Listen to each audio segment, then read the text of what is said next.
Hello survivors and welcome to part 2 of our very special Resident Evil 4 podcast. If you haven't listened to part 1 yet, we highly recommend you start there. Seek that out in your feed. Both of these are available at the same time, so start with that one, continue with this one, and yes, please enjoy the concluding part of our Resident Evil 4 podcast.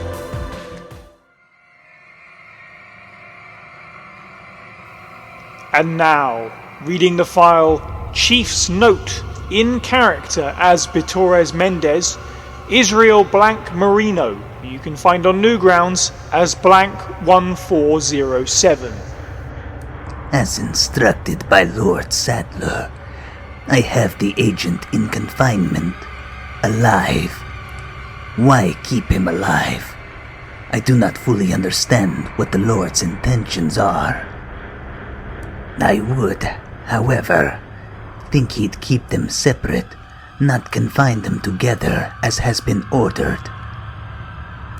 I don't expect Luis would trust a stranger, but if by chance they did cooperate, the situation could get a bit more complicated.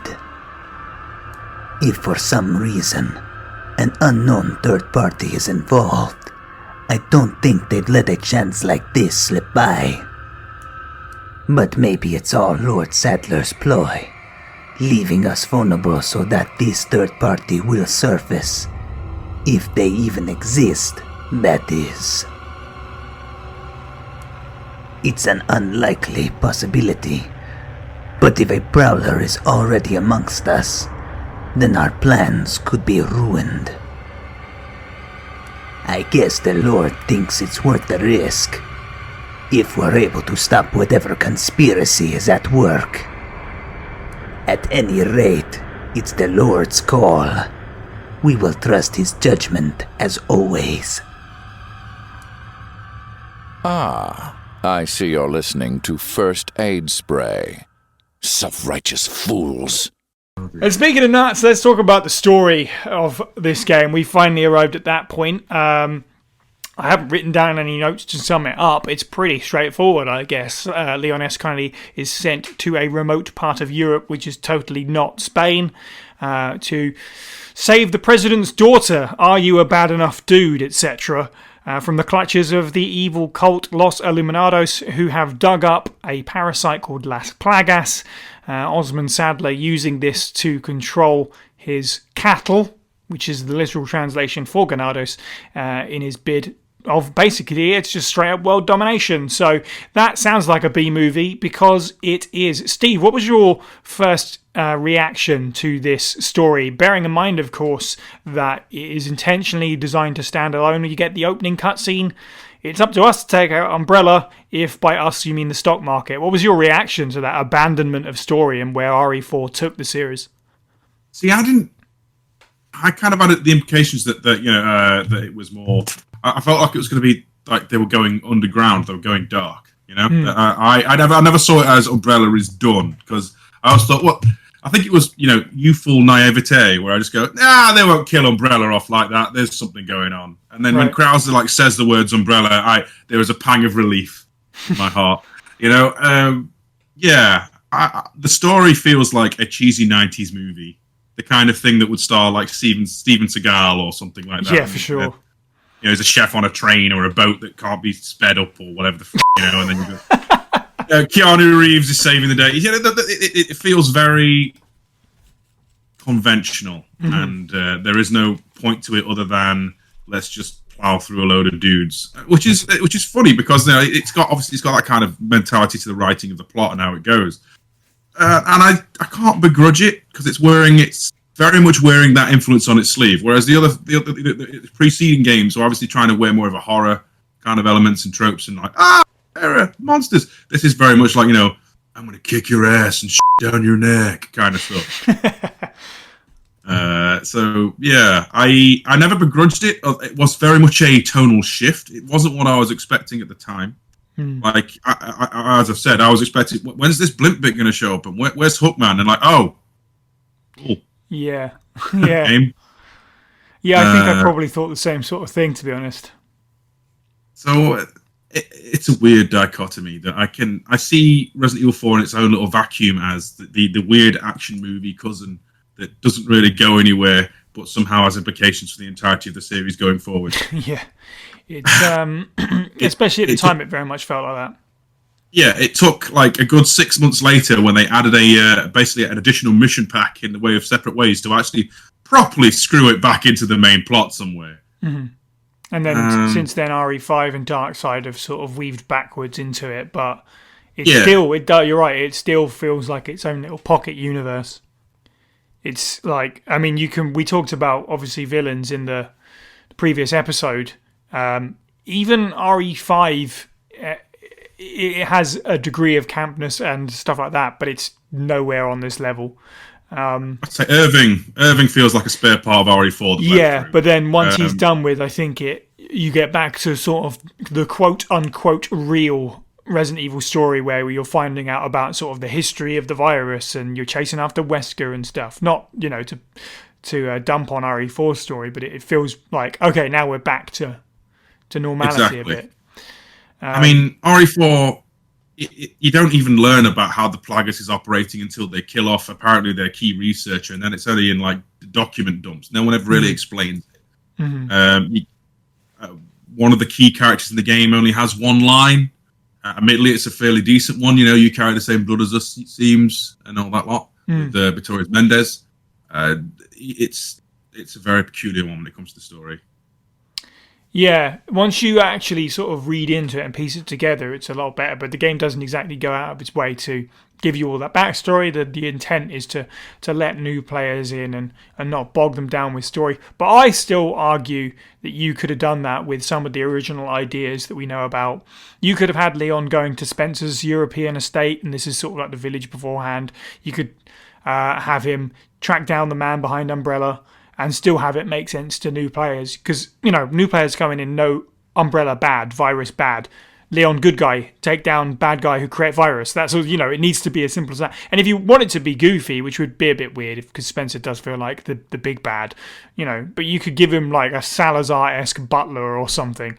But, this is the direction they went. I like it now. I mean, it's taken a long time to sort of acclimatize to it. It's still really weird. And I thought, that was the reason why I sat and watched it being played rather than playing it myself, because I felt like, hashtag not my Resident Evil, to be honest. But now I'm definitely at peace with it. James, how do you feel about the story as well? Because this obviously, as you said, this was kind of your entry point, really. Yeah. Well, before I go into the story, I want to, I know we keep saying this, but there's one other enemy I want to talk about. Okay. Go for it. And it's the second to last rock on your way out on the jet ski. Oh God! This is where the series and its long history with boulders, Yeah, I'm sorry, but that rock needs its own story. Anyway, so yeah, the story is not. Do you know what? I didn't play originally for the story. Like, it was a very cookie cutter story. He goes there to save the president's daughter. Just so happens to be some other thing happening for some reason, and then other parties are getting involved, and it's all a little bit of a mess. Like Luis Serra, did not expect him to be lead scientist guy. Yeah. Super cool. As well, that guy, I like his character. I was just like, wait, you're a lead scientist? I mean, I know that's like, judging a book by its cover, but when you first meet him, you kick ass with him. Like, so, it didn't make much sense to me, that he was the lead scientist. But yeah, I just didn't play it for the story. The most interesting thing about RE4 to me, and I said it during my playthrough with Steve of RE4, is... And it's something that is only 2 lines or something. And it's when you go into the mine about halfway or 3/4 way through the game. And you're looking at just a bunch of rocks. And the rocks are fossils. And it says, like, it looks like these are plaga fossilized inside these stones. That, is, to me, that's a crime to not talk about that more. It's like... these were around for a very long time, right? And they were around, and they've been revitalized and reawakened or reworked on, or whatever, modified. Yeah, and I wanted more.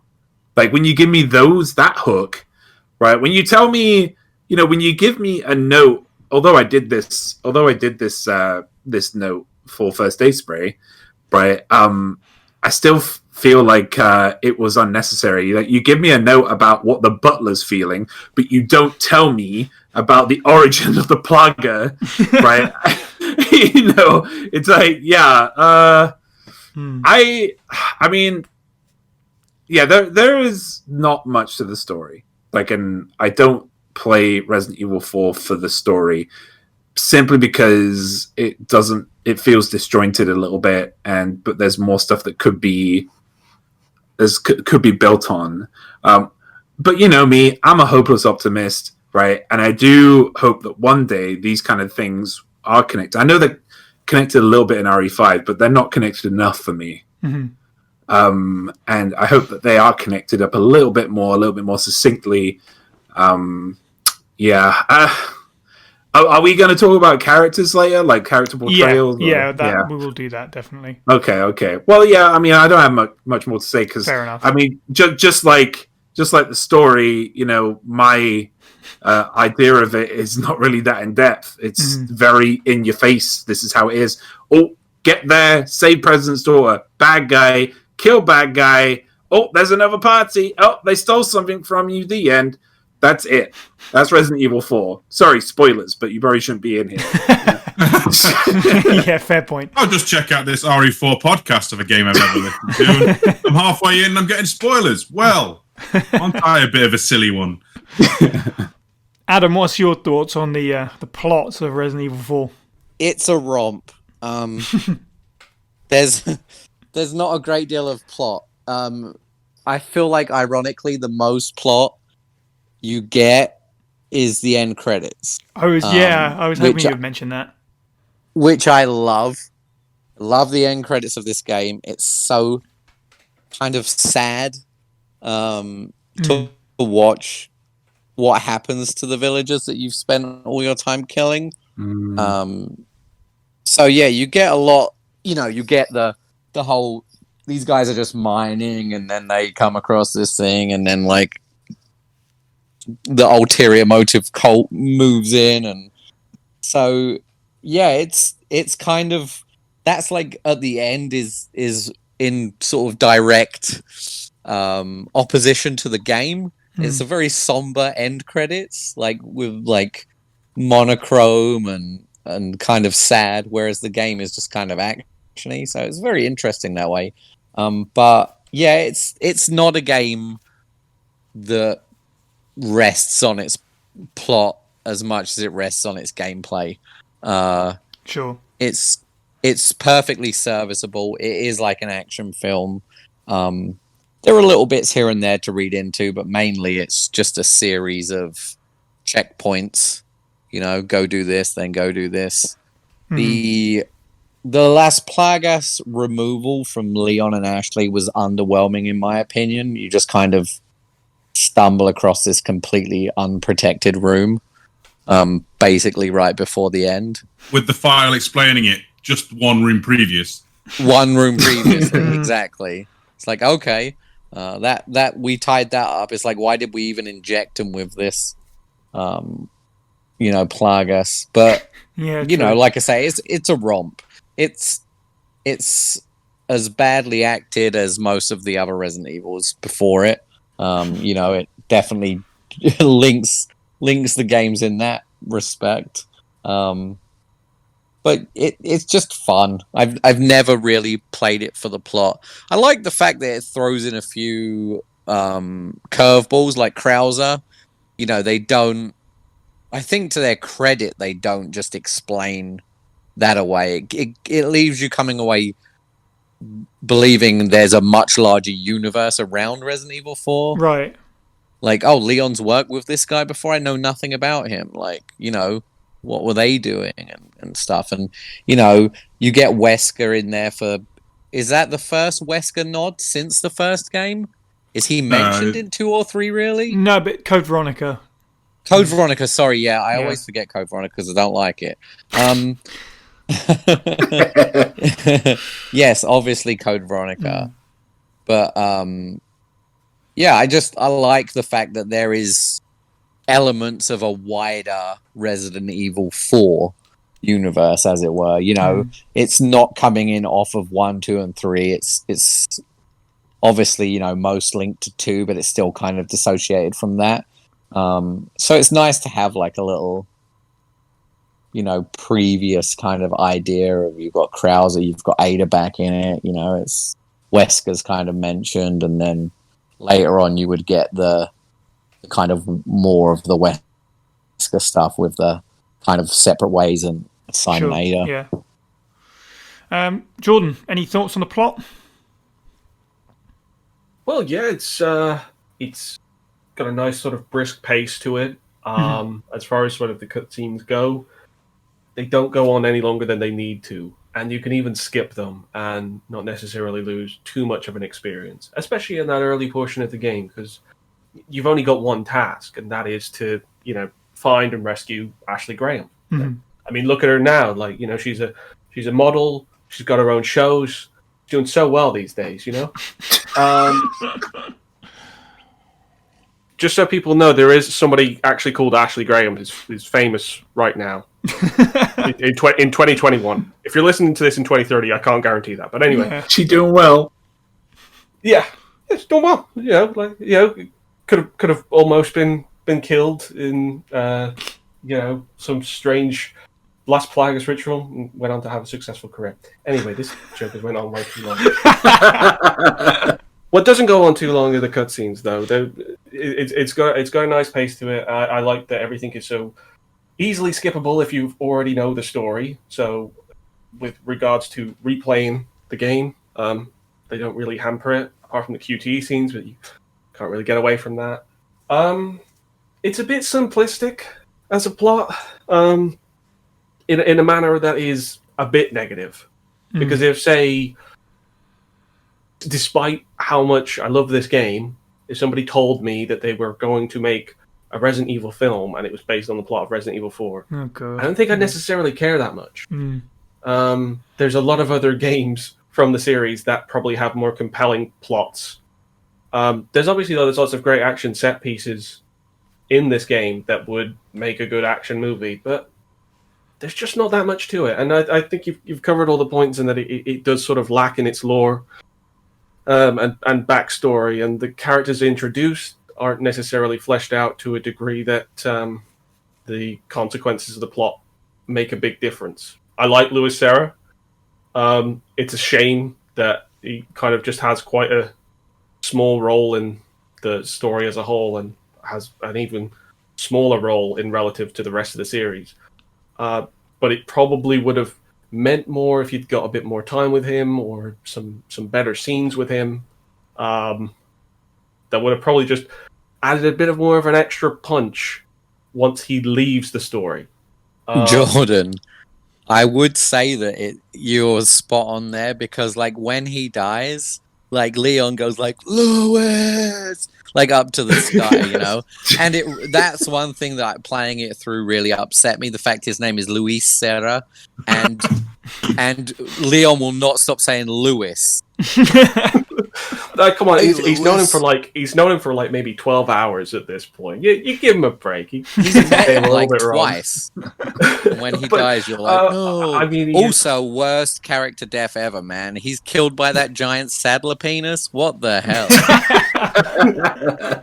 Is that going to make it through, Si? Yeah, that's staying in. Okay, good. I mean, with regards to Leon, I do love his just unwavering attitude to everything. He has got Sam Raimi level writing to his dialogue. You know, it's like he's gonna say, like, it's you who's out, Sadler, out of your mind. It's that level of sass, and it works. Yeah, I mean, I like, apart from the things that it lacks, it's serviceable. Like I say, there's so many games that I play where if the plot isn't good, it's really negative because it also bears itself over the rest of the game. And I just don't think that's the case with Resident Evil 4, because it's constrained to very skippable cutscenes. Even if you're not that fussed about the story, it doesn't make that much of a difference. And the story being told through the environment and through the set pieces and through the action in general, is just as good as an experience. It's kind of a bit like Half-Life 2 in that way, where there's story beats every now and then, but the main part of the story, the main bulk of the story, is your experience through all of these different set pieces and locations and struggles, and that's what stands out. So yeah, it's all right. It's all right. I think, to be fair, we have been going quite a while already, and we spent so much time talking about the gameplay compared to the story. That, I think, sums it up wonderfully, really. There's not a whole lot to say about it, really. Just one last little thing. During the course of everyone's talking, I thought I'd take a look at who actually wrote RE4's plot and narrative. Apparently, it's Shinji Mikami. So I can't help but feel the fact that this is so disconnected and disjointed and kind of uncaring for the main narrative and just want to force things into the action. Maybe his contempt for sequels bleeding through. Yeah, for sure. There's one last thing I forgot to mention earlier that I kind of want to touch on, and it's all very episodic. Like, no one appears until they need to appear, you know? Like, with the exception of Osmond Sadler. You don't hear about Salazar until you leave the village. You don't hear about, like, Krauser until you're about to leave the castle. Right. It's all very incidental appearances and this character is now in the story now, won't deal with them. Which is kind of a shame. Krauser is the one that sticks out like the sore thumb for me in that regard. I think it's because you play so much of the game and then suddenly he appears in a cutscene and then 10 minutes later basically you're fighting him and it's done with and over. He's a set, but to be fair, from a design perspective and his performance, he's part of a good set of villains. We talked about Sadler and Salazar, as I say in our previous episode. They're the true winners of the sort of character pool in this game for me. They're ridiculous in the best possible way. And lest we forget Mendez, who's been slightly mentioned in this one, who will almost certainly, if there is a remake for, be your tyrant/nemesis stalker who follows you around the village, I imagine.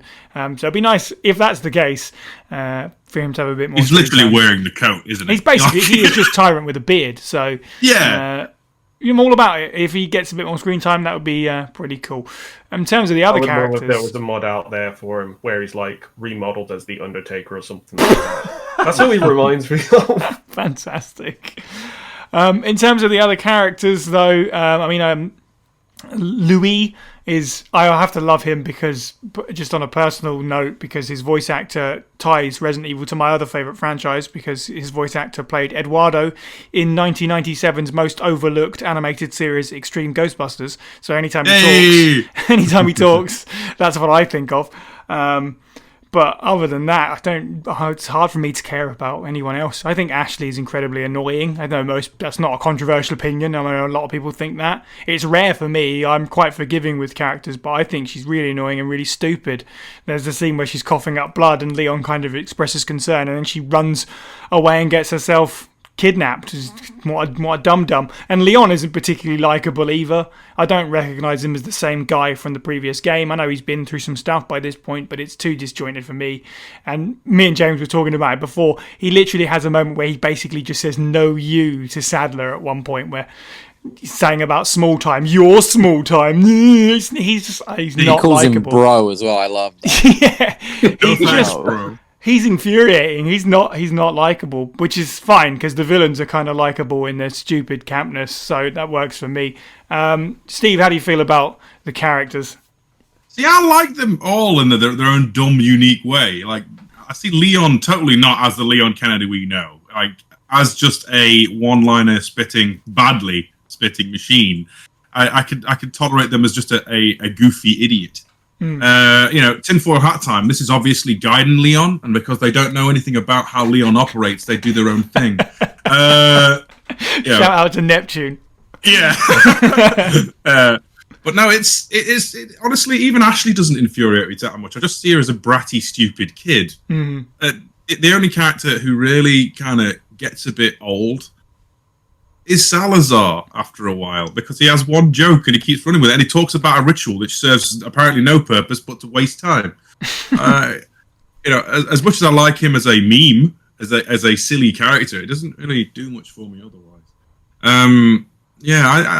They're all okay. I think the characters don't really mean much to me until you get to like Ada and stuff, and even then, she's the only one who feels like she's translated well from her original incarnation. 100%, I agree with that. Yeah, this feels like where we actually round out her character moving forward. Like Ada feels the same Ada. Everyone else is, they're all some wacky people from Crazy Town. Even Wesker's like a little bit extra with his whole like, you will kill them all. No, he is expendable. And all these like Machiavellian schemes, which fits with his arc at this point. They're okay. Adam, what's your thought on the characters? Are they just okay? In like a one-off, they're okay, but I would definitely agree that they don't. Other than Ada, Leon doesn't feel like the Leon that we were kind of introduced to. I feel like I would have been more interested if the main character, the way they did it, was Billy Cohen. Interesting. I think I would have preferred it because he comes across a bit more bro-ish. Right, that's a really good point. Government agent, former soldier. Yeah, presumed dead. He could be doing the outside of America undercover work. Oh, I like that. Yeah. It would have been really cool. And it would have like rounded out his story, kind of. I almost think that they picked Leon early on because all the other sort of major characters had come back at least once by this point. Because he was obviously meant to be in the Hookman version and stuff like that. And I think they just stuck with it and they just stuck it out. They stuck with the same character even though the game changed entirely. Right, and then the tone changed around him, so his character sort of went with that as well. That's my assumption anyway. Right.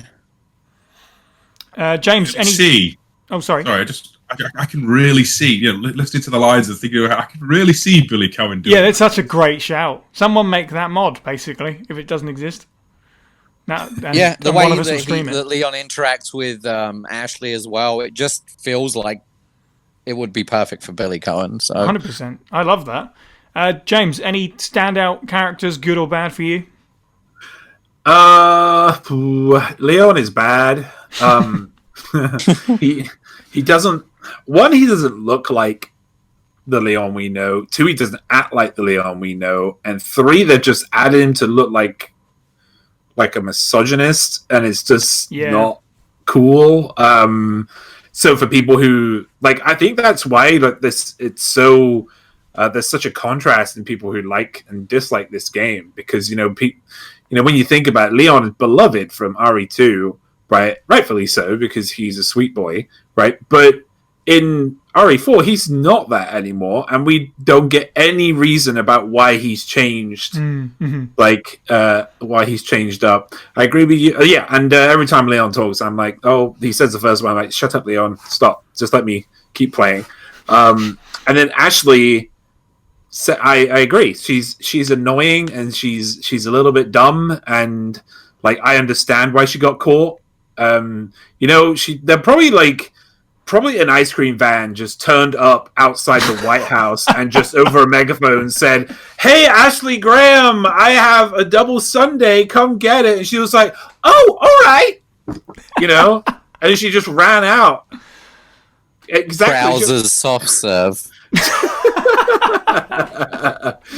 And she got in, and then she was taken away to the island. And she's sitting there being like, "So when am I going to get this Sunday you mentioned?"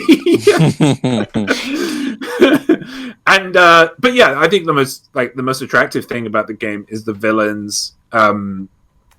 Sadler is super cool. Even though, again, not really fully explained, he's just bad guy for bad guy reasons, and that's going back to the story, which is not good. But he's a likable villain in terms of being a villain, right? He's doing all the right things.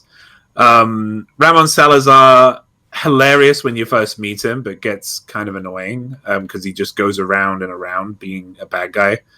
Probably my favorite villains are.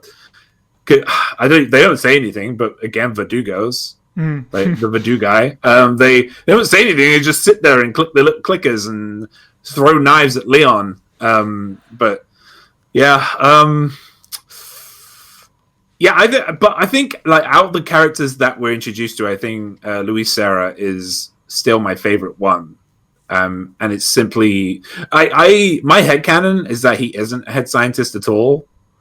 Like I don't know why he's there. Maybe because he's a private investigator, but I just like talking to him, or I like listening to him. He's, and other than his silly comment about ballistics when you first meet him, I like, and Ash is like, how dare you? I got in that van fully expecting a double sundae. But yeah, I like the story. The characters haven't been given much work, and the gameplay is what carries this game. Yeah. I'm going to read another quote from one of our Patreon supporters, Luigi. He says, when this first came out, I remember borrowing money from my parents to buy it from Woolworths on PS2. Remember Woolworths? Woolies, yeah! I loved it, absolutely loved it, but it's absolutely bonkers and often makes no sense whatsoever. The controls are evil, and it was the game that made me lose interest in Leon, which, I think we've definitely mostly agreed there. There's a reason why it has so many ports, because it's a massive money spinner, but I think it's the quote-unquote casual fans' game of choice in the series. We'll get to ports a little bit right at the end, but before we do, we should at least talk a little bit about the way the game looks and sounds. I know we touched on it a bit in general, but let's talk a little bit about aesthetics. Personally, as I said, I played the PS2 version this time around. Steve often describes it as looking like dishwater. I would say that's pretty accurate. The cutscenes in this game sort of look like a tapestry stitched together with cornflakes. It's abysmal. I don't tend to be the kind of person that says, I've got to play the HD version. I can go back. I've got all my old consoles. I pretty much never got rid of anything, I don't think. So I can always go back and play the original one. Usually I do, but this has aged a lot, the PS2 version, and I imagine the GameCube version as well. If you're not going to alleviate some of the wear and tear by using the motion controls or keyboard and mouse, then I would say the HD version is probably a must at this point. And after seeing a bit of it, it looks wonderful. I did ask the Discord server what their preferred way to play Resident Evil 4 is, and the PlayStation 4 and Xbox One versions, as well as Steam, came out on top, which is not surprising. And I think it says a lot about, we'll make all the jokes we can about it being ported, but people will continue to buy it and play it on the most recent platforms that they have. It almost certainly will come to current gen systems in due time as well. But that being said, the PlayStation version was also up there in terms of number of votes. So I think a lot of people go back to what they know and what they played it on originally, because obviously most of the sales for this game originally came on that version. So that's interesting. I guess there's a nostalgia for booting it up on your old console like that. And I enjoyed doing it, but if I played it again now, I would probably want to play it as shiny as possible now that I've had that sort of old crusty experience. Adam, what are your feelings on the aesthetics of this game? I'll definitely echo you from the GameCube PS2 version. It's very brown and murky. Mm-hmm. But I really enjoyed playing it through, like I say, on the Switch. I downloaded it recently, and it just looked really good still. I love there obviously are a lot of reused assets, right? But it doesn't feel like it so much. Mm-hmm. They do a really good job at fleshing out the world. There's a lot of details. Areas aren't just empty. They have a lot of, little bits and pieces strewn around, which is really nice. It just still looks good. It's not, obviously blowing current gen stuff out of the water, but it still just is entirely serviceable for a game. Playing it in on the HD ports, everything's very clear. When enemies are throwing stuff at you, it's very easy to discern. It's not blurry or washed out at all. It's good. Yeah, I don't really have anything bad to say about the aesthetics in terms of it being a game from 2005. You know? Yeah, for sure. I think what you said as well about repeating assets and stuff like that, what also helps is the pace that new locations come at in that game. It's not like super quick, but it also you don't stay somewhere for too long. You've got a couple of chapters in the village, and then you move on, and so you get to see all these new areas which separate the game into different portions. So that worked in its favour definitely, and I really like the atmosphere. The island at the end is probably the most dull. Yeah, I'd agree with that because it's very just generic. Mm-hmm. The castle's probably the village is probably the most fun. Yeah. The castle is probably the most aesthetically pleasing just because they have like luxurious areas and then dungeony areas. And then the prison island is a bit of a letdown, I'll say. But it goes kind of quick at the end there, so. Mm-hmm. Steve, what do you think of the aesthetics of the game? To echo what Adam's just said, really, I think the village is the strongest. The fact that this came out on 2005 on the GameCube should not be understated when you look at the kind of graphics we had back then. Like even something as simple as it's a AAA blockbuster, Steve, but MGS2, the texture work is night and day between these two games, and that's a step of 3 years. Like the fact that they managed to maintain a consistent frame rate with reasonably strong detail, visual fidelity.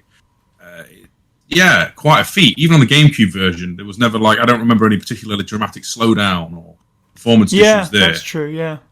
It's not like, I believe Metroid Prime was 60 frames, whereas this was locked at 30. But besides that, that's nothing. The locations themselves, I actually feel like everyone always talks about how great the village and castle are. I want to just utter a few words of defense, at least a little bit on the side of the island. I would say that the island definitely is 50-50, but some of the interiors actually remind me a lot of Remake 1 in the environments. They're very damp, very cold feeling, and particularly like the laboratory area where the regenerators are, and the prison cells. And then in the castle and the island is like these brief ancient tomb-like areas, which are very interesting. I feel like that each area had their own mindset, their own aesthetic to kind of follow in a parallel to like Doom episodes where you have you want tech based, then you're on Mars, then you're in the depth of hell. Each one's got their own distinct theme and flavoring, much as the way the narrative seems to flow in those areas. I'm meandering to a point. Progression, though. Yeah, I think each one has their own distinct feel and flavor. Aesthetically, the island is probably the worst, but it's also where you get most of the narrative. True. Jordan, what's your thoughts on the way the game looks? Well, it was a fantastic looking game for its time. Still looks great now, in most respects.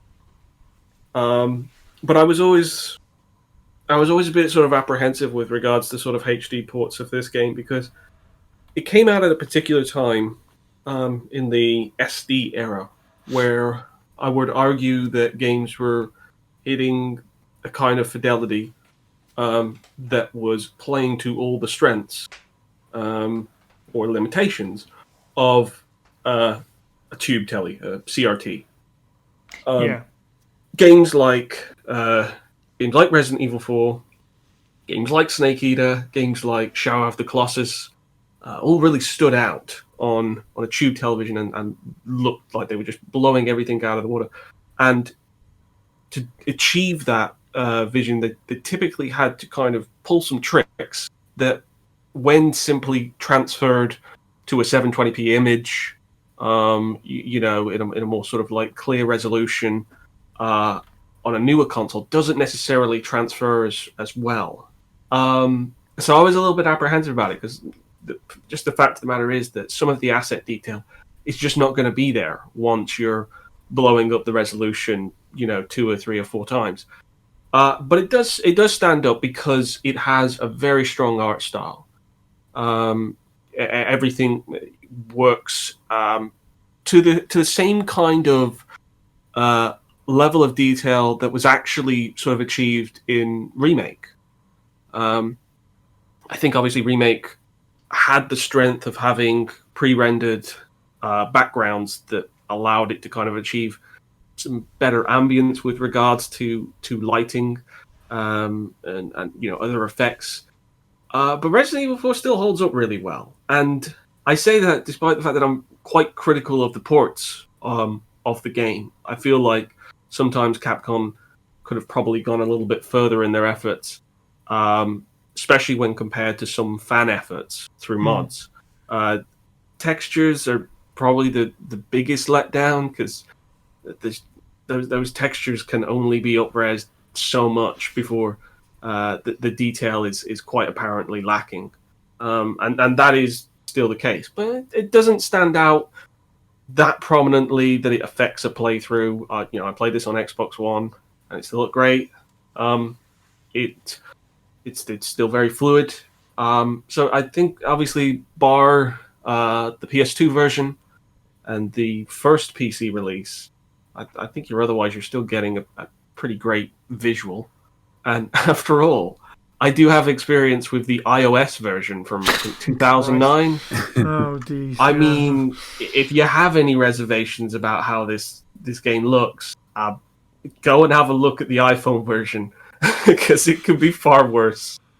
But no, it's great. I like the way that obviously the game had sort of given away the ability to frame shots by giving the player the camera control, which meant that you wouldn't necessarily get the kind of views of vistas automatically that you would in a fixed camera angle game previously. There's a few instances where it does force the camera to a certain position, because it really does want to show off what you're about to face. But for the most part, the game still looks great from all angles. I like the way that while there is a multitude of different places that you go, it's not sort of clear cut where you're leaving one place and entering another. They really kind of do a good job of sort of blending it, so it's all sort of tangible. Because if you were to just sort of like look at it on paper, that you go from sort of a village to castle to prison island and industrial levels and laboratories, and that it would look a little bit disjointed, and yet it doesn't feel like that, because it all makes sense in the level design. And a lot of these levels aren't necessarily connected directly. There's quite a few different transition sequences that you probably don't even really notice, but when they occur, they're able to take you from one location to another vastly different location, and you don't really kind of feel that jarring shift. You don't feel like it's just a new level. It feels like an extension of the last level, and that will feel like a lead into the next level, and it works really well in that manner. But yeah, it just stands out great. The characters still look great. They look great on GameCube. They look like nothing else, to be quite honest. I still think that Leon's hair just... I don't know, it's fascinating. It just looks really good. I think that hair assets are particularly hard to create, especially in that generation of hardware. And I don't know, it still looks pretty good. But yeah, it's visually it's a treat on most platforms. It could be better, but it's almost good looking enough that people even say, why do you need to remake it? And that's a pretty good argument for how good the visuals have stood up. Certainly, definitely. James, what are your thoughts on the aesthetics? That's visual, and I know you said some things about audio earlier, so why not bundle it all together? Yeah, I mean, I played it on played the HD Ultimate Edition on Steam on PC, and the game looks beautiful. And there's many ways to kind of lessen the filter effect and increase the filter effect in the game as well. Though I like. Just personal preference, I like filter 4 because it looks like the filter has been reduced to a minimum, and all the lines in it are pretty smooth. So the game really, you can really show off with the PC version. I do love the visuals. However, it has its own. I guess this is kind of a good thing and a bad thing. It has its own aesthetic. Like as soon as you're shown a picture, like take Leon out of the screenshot, or Ashley or Ada. As soon as you see a screenshot of this game, you know it's RE4, right? And I think that's pretty interesting. But at the same time, the double-edged side of that is like every color that is used in it is a different form of brown. Yeah. So it's I don't like the color brown. So like it's especially for a computer game. But at the time, I think what they're going for is trying to make it dreary. However, the game is an action game, so I would have liked a little bit more color in there, a little bit more green. Yeah, like I think the most colorful levels you're going to see in this game is it Chapter 3, the castle? Yeah, it starts around then. Yeah, Chapter 3. Yeah, 2 and 3. Yeah, the most color you're going to get is from the rooms. You're going to see the gold livery, the tapestries, and everything, which is very, very pretty to see. Yeah, the game just looks great, and it looks great for the time it came out. And I've never really knocked it for how it looks, other than the color palette that it has. Yeah. In terms of audio, this game is so good and controversial, probably because we have a lot of our original RE trilogy heads in here who love that game, but I think it is far better than the OG 1, 2, or 3 soundtrack. Because, like, especially if you got, like I said earlier, you got headphones on, when you first encounter the Novistadors, holy crap! Yeah, that's a standout one for me as well. Yeah, like it's like there's this like it's okay. So I have a real sensitivity to sound, especially high pitched sounds, and it can be very frustrating for me sometimes. Like a lot of TV and film use it. Like that really high pitched almost white noise sound, which is it's screeching. However, just before you meet the Novistadors, it's done, but it's not done in a way that is annoying. It's done in a way that is anxiety inducing and terrifying, and which is what you want, because those Novistadors are terrifying. They're the first monster you come across that can turn invisible, right? And they're fast, and they play dead as well, and you have to be very quick with them, and kind of the sound kind of gives, and also you have to listen to the sound work. You have to listen to these things as they move around you, or else you'll be effed. And then, like, I think another standout kind of like I could go on about it forever, to be honest, because a lot of the music and the sound and the effects in this game are great. But the other standout for me is the music in the lab, like the abandoned lab where the generator's in, leading into the prison, and then about halfway through the prison. It sounds a lot like it's inspired by Silent Hill. Like I can't. It's like a warbling whistle. Interesting. And yeah, and it's as soon as it came on, and every time I played it, I thought, this sounds like I feel like I'm in Silent Hill. And then when I look around as well, the backgrounds and everything, the textures and where you are, it feels like Silent Hill. So it would be cool to like send a question in to the creators one day and say, hey, was this bit actually inspired by Silent Hill? Right? Because like I didn't even it was like a gut feeling. I just immediately, this is Silent Hill. This feels like Silent Hill. I don't know why that is. I don't know if anybody else got that feeling from those two areas. What I will say definitely is Silent Hill and Resident Evil, up to this point, had very different soundscape ideas. Resident Evil's music is very different to sort of Silent Hill's sort of strange ambient, and there's a lot of noise and droning stuff, and that is very much the case with RE4. It leans very much into sort of droning ambience. Yeah, that's what it sounded like. There was like that warbling whistle, and that's what I think that's what why I'm connecting it, because Right. that was very much like it's just noise and you don't know the origin of it. And just quickly, also want to talk about the sound design of the weapons. Every single weapon is unique and sounds like it should. It sounds great sound design by the weapons, and the way that if you shoot a scythe or an axe out the sky and you hear that ting, it's just, and it feels good, and all the way that you instant gratification about hitting a dynamite stick from a villager, and it just boom, it just explodes, and it feels good. It feels impactful.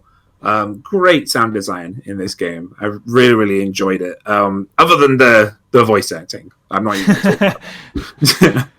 It's funny because sort of like die-hard First Aid Spray fans will know about the laced records, the vinyls that they've been putting out. We talked about it in the news, and I put out a couple of videos looking at them. I picked up the vinyls for the remake of the first game. It's 2, 3, Code Veronica, and 0. And when they announced the one for 4, I just sort of turned my nose up at it and went, yeah, I'm not really interested. I can't see myself listening to that on a vinyl player. That's still definitely true. I wouldn't put it on just for something to listen to or anything like that. But I'll tell you what, it definitely works in context, 100%. That awful droning noise, it just makes you on edge, makes you feel prickly, makes you worried about what is around you in this sort of 360 space. Because in this game, unlike any game in the series before it, it's much easier for things to sneak up behind you because you can't see directly behind you, and that's what the soundtrack makes me think, is that there could be something out of view in a different fashion that fixed camera angles can provide. I think it works fantastically for the game, but yeah, I wouldn't unlike the other ones, I wouldn't just put it on for something to listen to. I mean, I'm the same. I couldn't just stick, other than maybe the save. There's a theme. few. Yeah, there is a few pieces that are more like actual tracks, like actual music. Yeah. Steve, any thoughts on the sound design? Like James has said for a start, the weaponry all have their own unique feel, which I think hands well. I mean, I don't think we've even touched on. There is not a single bad weapon in Leon's potential arsenal, which is a testament to game design. But that's an aside. This game in particular, its soundtrack is a departure. Like, it's a departure from all of the previous games that came before it. It literally is designed to be backing tracks as the mayhem unfolds. I do like, obviously, your big bombastic tracks, like, for example, fighting Salazar, fighting Sadler. Pretty much any of Ada's themes in separate ways, and Mercenaries are the only ones that I take away from it. Everything else is just kind of like, and then suddenly stops. The thing that always gets to me, and it's just probably just a personal thing, the way the sound is used. Sound effects and all that, and all the way they kind of speak, fantastic. But the music just cuts dead, like almost like the battle is over. There's no like cadence to it. It's just cut, done, and it always draws me a little bit out, which is a shame because it's monotonous and droning enough that it just kind of gets subconsciously into you. I suppose, I don't know if that's meant to be some kind of peaks and troughs thing and just draw you straight back out and say, right, you're safe now. That it creeps in and then just gets put straight away. But yeah, aside from literally the boss themes or side mode themes, nothing really is anything I'm going to be like going, that's a jam I'll listen to, or it's, which is a shame because like RE1, even the Resident Evil games I'm not too keen on, always have something in the soundtrack to like chew on. I'm probably the most critical of Code Veronica on the podcast, and I'll still turn around and say that soundtrack is bangers, like 9% of the time. So yeah, sorry RE4, but there's one thing that I don't really find very impressive. It is the soundtrack. That's fair. Jordan, any thoughts on the audio design of the game? Well, I think it works well for the kind of game it is. It's a tough soundtrack to really put into words or describe. I think it would be much easier to be able to talk about soundtrack selections from, say, the first 3 Resident Evil games. They stand out. They have very deliberate themes for a lot of the areas, and it comes straight back to your mind when you mention them. You might know the soundtrack of Resident Evil 4 like the back of your hand, but good luck trying to describe it to people. It's like, oh, what's your favorite track from Resident Evil 4? Give me a couple pans. Let me play this out for you. It's just, it is very ambient. I don't think it's weak. I think it is different, but I don't think it necessarily falls short. It's going for something different. I mean, the first sort of marching kind of theme that you get at the beginning, when the villagers are first attacking you, and it's just a drone of this same kind of banging over and over, this slow banging. It just kind of building up the tension, the sort of feeling like the walls are closing in on Leon. I think tracks like that work well. Obviously, there are more traditional pieces which are great and they do stand out. It's just a hard one to necessarily articulate as a soundtrack and what it performs. Mm-hmm. It is a little surprising because obviously there's lots of other aspects of the game that are hammy. It is clearly meant to be overall an action game, an action story.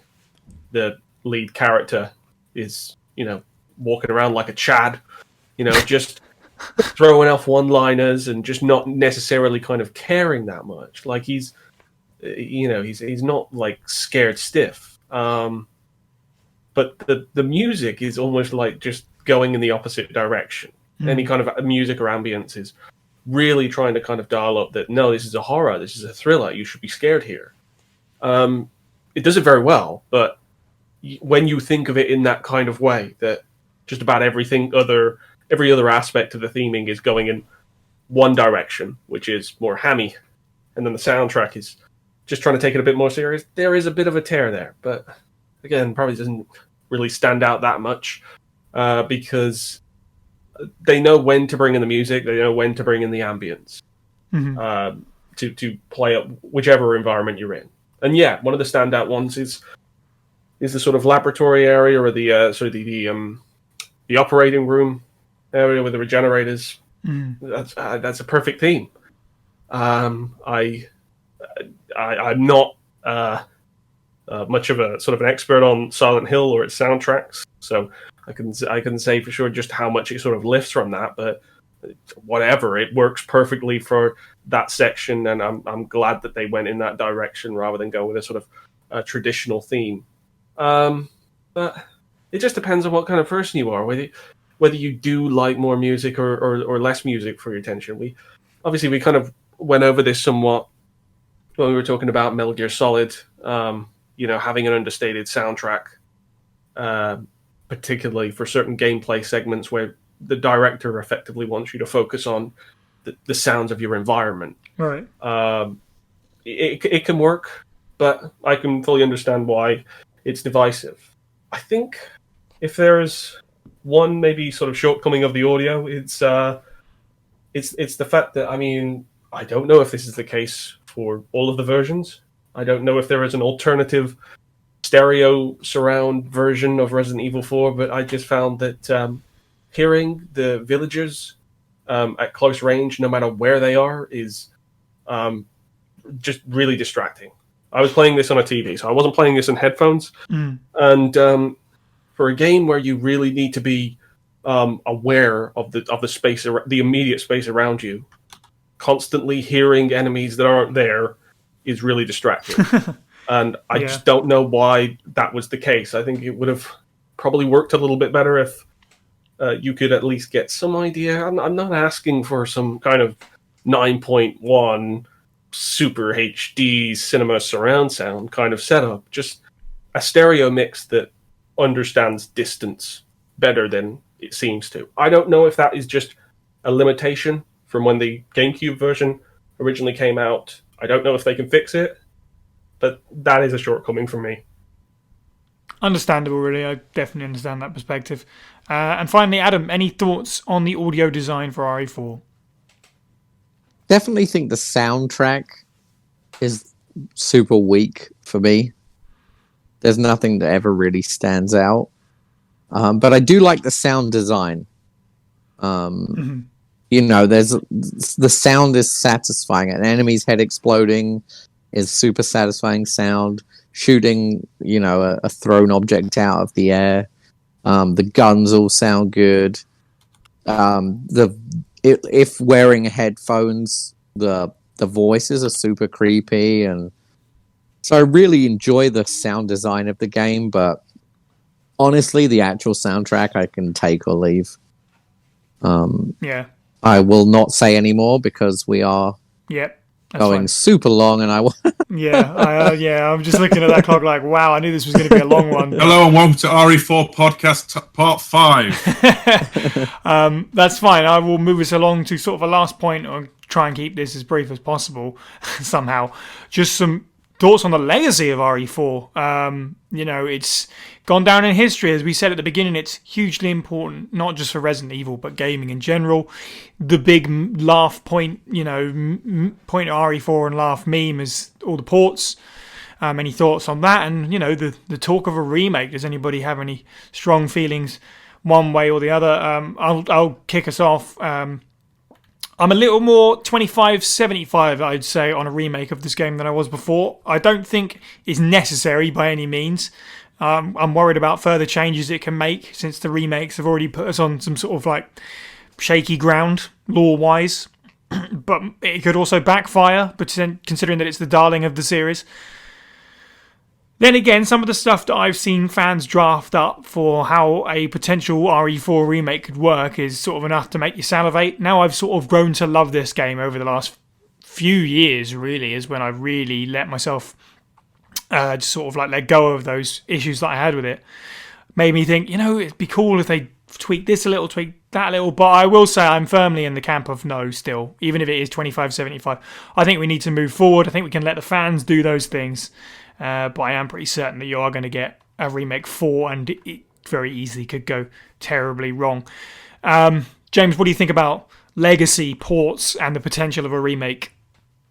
First of all, I want to talk about kind of, the appreciation we need to have for RE4. I think the community needs to appreciate it more, because if it wasn't for RE4, we wouldn't have Remake 2. Sure, we wouldn't absolutely. have Remake 3. We wouldn't have Revelations 2. I haven't played Revelations 1 yet, so I can't make an opinion on that. It's still true. Yeah, like they've kind of, it paved the way so these games can be made and have been perfected, really. That's its legacy, in a way, is that it's creating a more perfected game and in kind of giving more ideas, or rather leading people to more ideas in the future.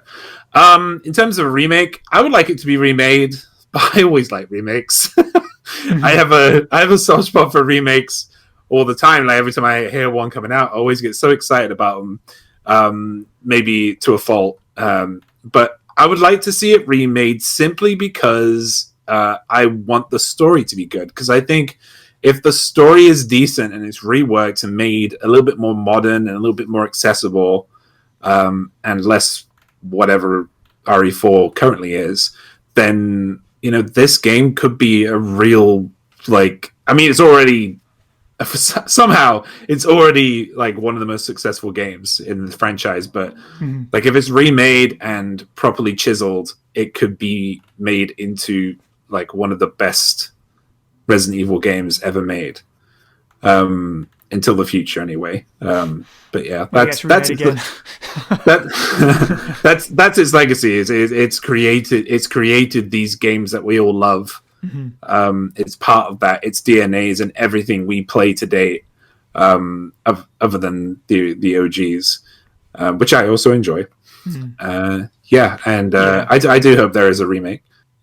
I agree. I think it's funny because as much as my heart does truly really lie with those original games, that's nostalgia and everything. If I had to pick out of the three perspectives that RE3 has gone through over its time, fixed camera, over the shoulder, first person, I think over the shoulder is the most Resident Evil. It's made the most appearances, so it definitely helps. But it stood the test of time more than anything, because as you say, without RE4, you don't have Remake 2 and 3.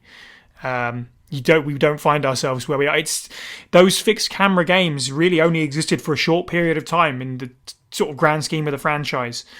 We've been with RE4 a hell of a lot longer than we've gone without it beforehand, if you understand what I mean. It's been around a long time, and its legacy still holds. Let's go with Adam. What's your thoughts on the legacy and a potential remake? It's the highest rated Resident Evil game. Mm. You know, it's got such a legacy. I'm never upset about remakes happening because my opinion is it doesn't, they don't destroy all the copies of the original. That's still available for you. But, there's going to be way too much expectation on a remake of this game. And honestly, I don't think it could ever even come close. It's a no-win scenario. It's just such. Yeah, exactly. It's a product of its time. It's basically, it's funny because it's one of those games that is a huge mainstream hit, but it's also kind of like a cult hit in its own way, and it's like everything. It's such a great game. Remaking it is just kind of, I feel, setting yourself up to fail. I'll still be playing the remake if and when it comes out. I'm sure it'll be a good game, but it's kind of got everything going against it, if you ask me. Steve, I'm sorry. I was going to say the only way we're going to, like you say, no win. If we get like an exact port, but just like with basically like, the new RE engine graphics, that's cool and awesome. It will look beautiful, but then it's just the same game. Right. And if they try and do something else with it, which I would prefer, it runs the risk of upsetting a lot of people. Yeah, exactly. Steve, thoughts on Legacy and the remake? Oh well, let's sum this up in under 5 minutes. Right. So, as someone who has been here from the start and going all the way through, it was. I was pretty much on board for them just throwing whatever they wanted at me, and I'd consume it because I'm rabidly Resident. You stick Resident Evil on it, doesn't matter what it is, I'll take a look. 4 was in many ways a genre shift and at least in the public eye, a breath of fresh air. I have no distaste for it. As I've said, I can pretty much like anything. You slap a Resident Evil label on it, I'll at least give it a go. Maybe not another Anderson film, but that's by the by. Yeah, 4 was at the time like a sign of things moving forwards in regards to the gaming industry. And we've already touched on this in the podcast, but the fact that RE4 to date still is probably the biggest renovation on what a third-person shooter is cannot be understated. It cannot be discounted on the mark this game left on the wider industry. As regards to the franchise itself, there are now more over-the-shoulder games than there are fixed camera games. And as much as I am literally on the come on Capcom, just the once, just for us old schoolers, give us one more fixed camera game. If we never get one and we just get more third-person action games, that's fine too. I mean, obviously, RE4's legacy is never going to be its narrative. It's going to be its gameplay. When it comes to remaking this thing, I am very much in the why bother? It's fine as it is. But that's probably because I'm, comfortable to it. If I had to do anything, I want to just shout out 2 things. Last year, we got a follow-up season to Twin Peaks, a show that was finished in the 90s. Doom had a new episode made by its creator in 2020. My approach to RE4 is very different to what is likely anything anyone ever would do. I would literally go, right, let's just expand on some content, use the same engine, maybe take the fan HD mod and roll with it. It's a very different thing. I am all in favor of just making more RE4 as RE4 was than anything like using the RE engine or throwing in new mechanics and new things like that, or just rewriting the story. I think it's fine as it is, which is probably the awkward stick in the mud approach. I apologize. For more details, go on First Aid Spray and watch 5 editions. I think it's in the description. No, I think it's a good, unique perspective to have, and I think it's almost kind of like having your cake and eating it too. Really, it's more RE4, but it's not potentially just exactly the same but prettier, or something you didn't want when you asked for, you didn't know what you were asking for, kind of situation. So, Jordan, what's your thoughts on the massive legacy of this game and the potential of a remake? Well, as we all know, it's stood out at its time. It stands out now. I think obviously the fact that it can be played just about everywhere helps the legacy to be retained. We're entering an interesting point now because, for the most part, I think it's obviously been held up largely by people who grew up with the game. Whether they, were already a teenager or an adult by the time it came out, or whether they were a kid at the time it came out and they sort of like caught up on it in recent years. It's one of those games that'll be interesting to see where its legacy goes over the next few years, because by that point, most of the people experiencing it are going to be experiencing it in a wave of sort of like first timers. It'll be interesting to see just how many of those gameplay designs stand up to a modern lens. We can look at it and maybe be a little bit more forgiving of its design purely because we know the period that it came out in, and we understand the sort of intention of the director. But if you are trying to look at this game from an aspect of, right, it's 2021, this game is supposedly timeless, does it stand up? And I can't talk from that perspective because I'm obviously not looking at it in that way. I think it's done a great job to make its arguments over the years, that it continues to be relevant, continues to be the strongest of its design. It says a lot that it is, still the most successful Resident Evil of that style. And obviously, you had the likes of Resident Evil 5 come along and largely ape its design, but somehow underwhelm in doing so.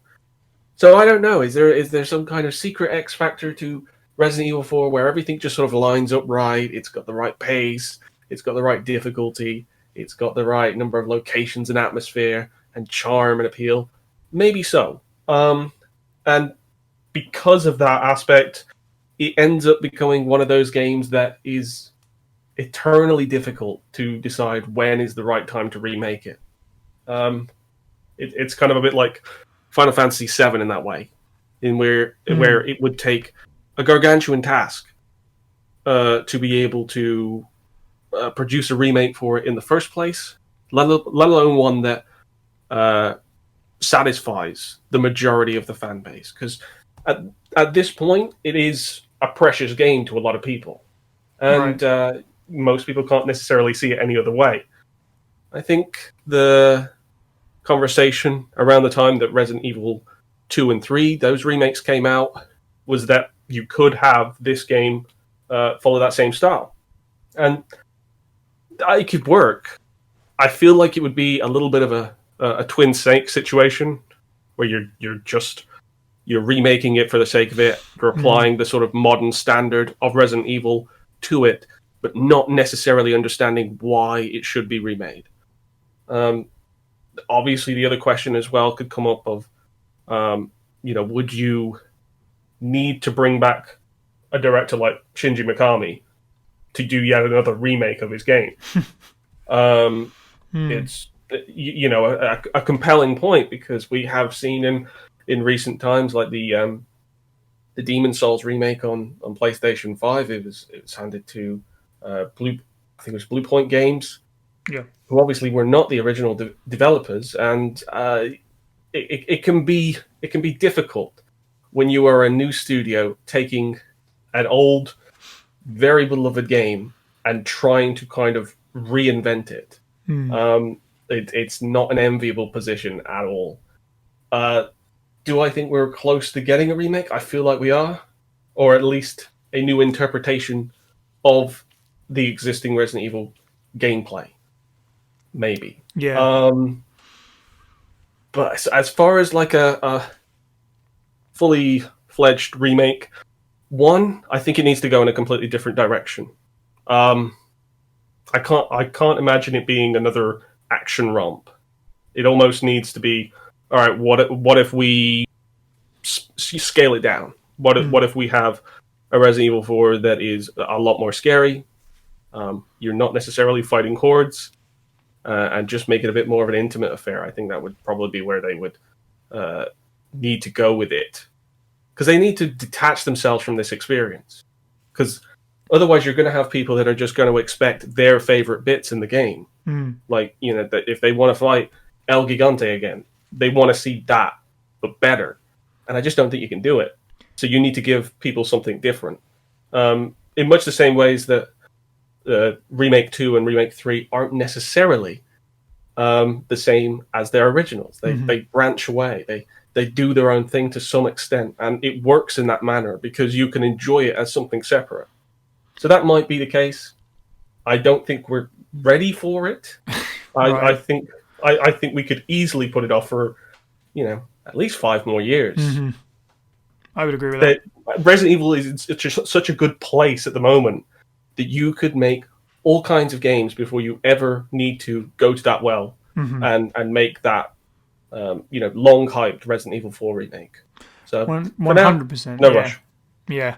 What I would say, if you really want to subvert some expectations, if you do remake this, they remade 2 fixed camera games as over-the-shoulder games. You should upset everybody except me and turn this over-the-shoulder game into a fixed camera game. I was thinking that earlier. I think you've just figured out what Christmas is to Steve. Getting this as a fixed camera angle game. I mean, something different, right? Yeah, why not? So, to sort of finish it up, I asked our Discord server one other poll. I said, overall, do you think RE4 was good for the franchise? And the options were overall yes, overall no, and it's complicated. And it's a bit of a fight between overall yes and it's complicated. Yes has just about done it by a couple of votes. But it's pretty equal. A lot of people still don't know how to feel, which goes especially for our long-time contributor and fan of the podcast, many-time guest, Mr. It's Burger Time, who sent in a very simple summation of his feelings of RE4. It saved Resident Evil while simultaneously ruining it forever. I both love and hate it with fervour, which... To a certain extent, I kind of agree, to be honest. As I said, in the last few years, I have warmed to it a lot more than I have previously. It took me a long while to get to that point. I always knew that it was a really good game. I always knew that it was enjoyable, but it's never been the focus of my fandom. And if I ever picked up a Resident Evil game, I was more likely to pick up pretty much anything else in the franchise rather than go for 4. And that's probably still true, but I'm definitely more comfortable with it now than I was. I think it's a bit long. I think it stretches my suspension of disbelief a bit too much in places, but it's fun, it's rewarding. As we said, the locations are really nice, especially in the middle of the game. It has these iconic moments, and I guess it did save the franchise. And as we previously said, we wouldn't be in this good place now if they hadn't have shaken up Resident Evil at that point. Way back at the beginning of 2005. So if people can keep it as brief as possible, because this has got an unwieldy length, and I'm afraid when I press stop recording, my computer is going to crash and we're going to lose it all. Just to sum up your feelings on Resident Evil 4, do you think overall it's good for the franchise? And is it up there as one of your, let's say, top 3 games? Adam, I think pretty sure I know where it lands for you. How do you feel about RE4 overall? Yeah, I think it's good for the franchise. I think that Code Veronica previous to it, I maybe it's just me, but I feel that was a bit of a waning title. It wasn't as popular, and I feel that if they had continued in that direction, maybe it would have gone the way of other survival horror games that kind of didn't last. But this kind of revitalized it. This revitalized the game industry in many ways for a lot of games. It created like Gears of War, we're saying, so it can't be knocked in that sense. It's a classic. That's all I can really say about it. The critics, it's the highest rated game. It's one of the biggest sellers. It's almost universally loved. Outside of really hardcore kind of Resident Evil classic enthusiasts. Yeah, there's a reason there's 5 of us and not 6 of us on this one. Exactly, yeah, and that's fine as well. Absolutely. I'm not knocking that at all. I've said before, it's my favorite Resident Evil game. I think it's the best Resident Evil game. I don't know if it's the best Resident Evil experience. I think that the first 3 are better Resident Evil experiences, but I think number 4 is just a better game in terms of playing. I will quickly say, because I forgot to mention on the remake, it would be interesting to see remake 3 tied Nemesis into the Las Plagas sort of background. Might be interesting in a remake to see some more of that, some Umbrella of Europe stuff. Yeah, I think that's very possible. Certainly. And well said, I think. Separating game from experience, definitely. James, where does this rank for you? Rank? Oh boy.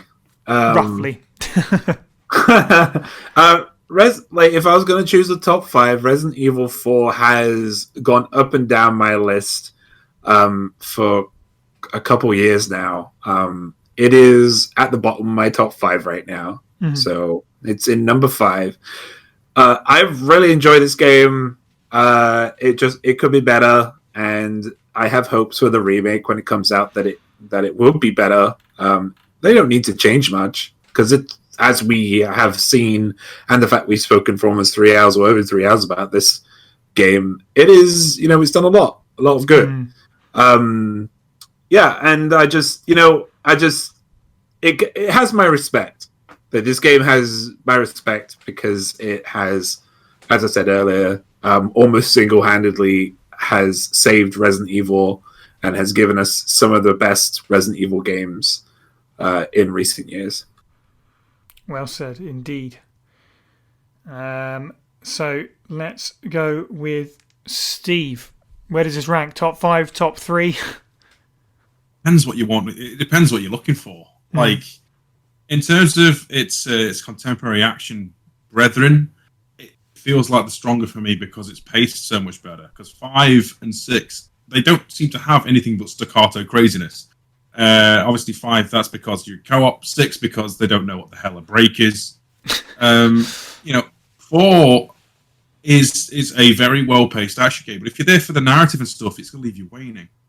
But the way it feels, like to me, this is as classic as Ghostbusters or Indiana Jones. It's a timeless piece of gaming culture now. It's hard to sum up just how strong it is in its own unique groove. For me personally, it may not be one of my favorites, but that doesn't mean I don't always have time to appreciate what it has brought to the table. So it's complicated. That's why I made it a poll option. And Jordan, positive outlook on complicated. Yeah, Jordan, where does it rank for you? Well, I think it always sits within the top 3, somewhere. It might move spaces, but this is a near perfect game. It's fantastic. It's very replayable. It is absolutely packed with content. At a standard that doesn't actually really happen that much these days. It feels timeless in many manners and has been able to kind of keep a legacy 16 years strong. I think that it will stand out for years to come as still a great experience. If this is the only Resident Evil game you were ever to play, it would be an immensely satisfying experience that you could walk away from. And while it might necessarily be the entire scope of what Resident Evil is about, it is a fantastic standalone experience. I do think that it was the change that Resident Evil needed at the time that it was needed. I don't think it could have really gone much further with fixed camera angles as it was. And while that is a break, it is ultimately something that came about because the director saw a new evolution on the horizon and chose to embrace it. In a lot of ways, it's very similar to Castlevania in that fashion. It doesn't invalidate the previous games. but it does open up a whole new avenue. I think it's worth playing. I think everybody should at least give it a look, and I think for that reason, it's going to stick out. Like 10 years from now, 20 years from now, it'll still be a very important game, even if they continue to remake it or ape it in further sequels, or take old games and remake it in that fashion. It'll always stand out as its own sort of gold standard experience, and yeah, I think it's fantastic. Well, nothing else remains for me but to thank our contributors. If you'd like to be part of the show, then please look into auditioning for our file readings. Join the Discord server to get in touch with members of the team and our community, discuss Resident Evil with us and other fans, and listen to the podcast live as it's recorded. You can find a link to the server, as well as our Twitter, Facebook, Twitch, Instagram, and YouTube, and more over at faspraypod.com. You can find the podcast on YouTube, Stitcher, Spotify, and iTunes, and if you enjoyed the show, please do leave us an iTunes review if you can. It helps spread the word. You can also support the show by picking up some merch or over at patreon.com/FASprayPod for as little as $1 a month. In our next episode, we get comfy in our favourite chairs with a cold or warm beverage of choice and continue our foray into the world of Resident Evil novels. Episode 33 is Book Club, Caliban Cove. Thank you to the panel. You can follow all of the Pueblo people individually. I'm at Syniac_123. Steve is at FB Steve Was Taken. Jordan is at SerialBox64. Adam is at AdVickers01. James is at Moist Owlet OFF. And finally, thank you for listening and have a good week.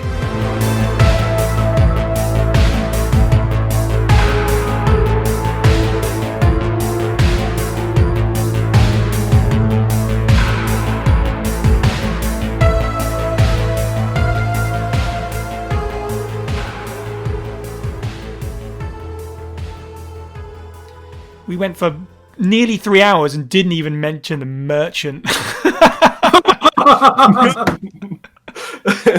least I got a quote in at the start. That's something, right? Right, start again. Go back. We got to have something for the follow-up podcast, right? Yeah, Oh, God. merchant podcast. Wow.